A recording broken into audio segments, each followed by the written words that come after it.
एक महिला भक्त वृंदावन से बिहारी जी लेकर अपने घर आई और तभी बाहर से गोलू घर के अंदर आया और माँ से पूछता है कि माँ ये कौन है। तो मैया ने बोला ये भगवान है और ये ही हमारे मालिक हैं। अब तो घर में जब भी कोई नई चीज बनती तो सबसे पहले बिहारी जी को भोग लगता। पहले यह सब चीजें गोलू को सबसे पहले मिलती थी। इससे गोलू बहुत चिढ़ने लगा और मन ही मन ठाकुर जी को कोसने लगा। एक दिन गोलू की माँ काम पर जाते समय बोली, गोलू यमुना जी से मटके में जल भर कर लाना। जब गोलू पानी भरने के लिए जाने लगा तो जाते जाते बिहारी जी को कहने लगा, खाने के लिए तो सबसे पहले तैयार रहते हो, लेकिन काम तो मुझे ही करना पड़ता है। अगर यहाँ रहना है तो काम करो। कहकर गोलू यमुना जी से जल भरने के लिए चल पड़ा।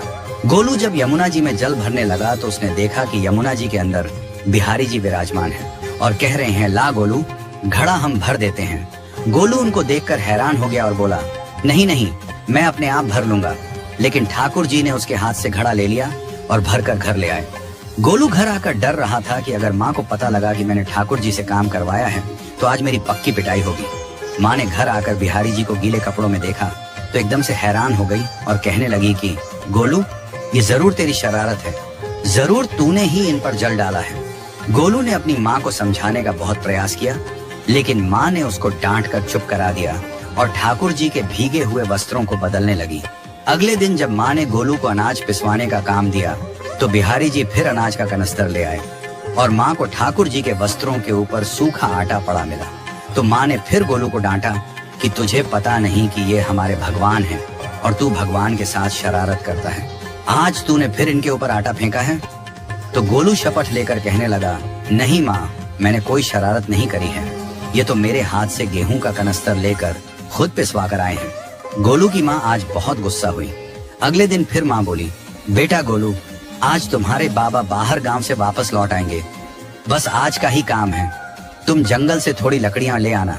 गोलू फिर डर गया, कहीं ठाकुर जी फिर मेरे पीछे ना आ जाएं। गोलू ने माँ को बोला कि मैं चला तो जाऊंगा, लेकिन बिहारी जी को समझा लो, वो मेरे पीछे ना आए। उसकी माँ हंसकर बोली, हाँ हाँ समझा दूंगी, तुम जाओ तो सही। गोलू जल्दी जल्दी लकड़ियां लेने जंगल में चला गया और माँ काम पर चली गई। लेकिन उस दिन माँ काम से जल्दी वापस आ गई और देखा बिहारी जी अपनी चौकी पर विराजमान नहीं है। वह तो एकदम से घबरा गई कि कहीं गोलू की शरारत तो नहीं। वह भागी भागी जंगल की तरफ गई।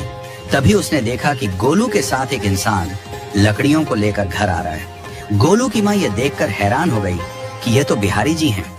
ये क्या हमारे भगवान हमारा काम कर रहे हैं? इसका अर्थ गोलू ठीक कह रहा था। वह जल्दी जल्दी भागकर ठाकुर जी के पास गई और लकड़ियां उनके हाथ से लेते हुए उनके चरणों में गिरकर रोती हुई बोली, हे बिहारी जी, ये आप क्या कर रहे हो? मुंह गरीब का काम क्यों कर रहे हो? ठाकुर जी मुस्कुराते हुए बोले, हमें तो तेरे बेटे पर बहुत प्यार आता है। सब लोग हमें भगवान समझते हैं, लेकिन एक तेरा बेटा ही था जो हमको अपना मानता था। अपना मानकर वो हमें डांट भी देता था, हमारे साथ गुस्सा भी करता था, और जो हमें एक बार अपना मान लेता है तो हम उसके मान के लिए उसके ही हो जाते हैं।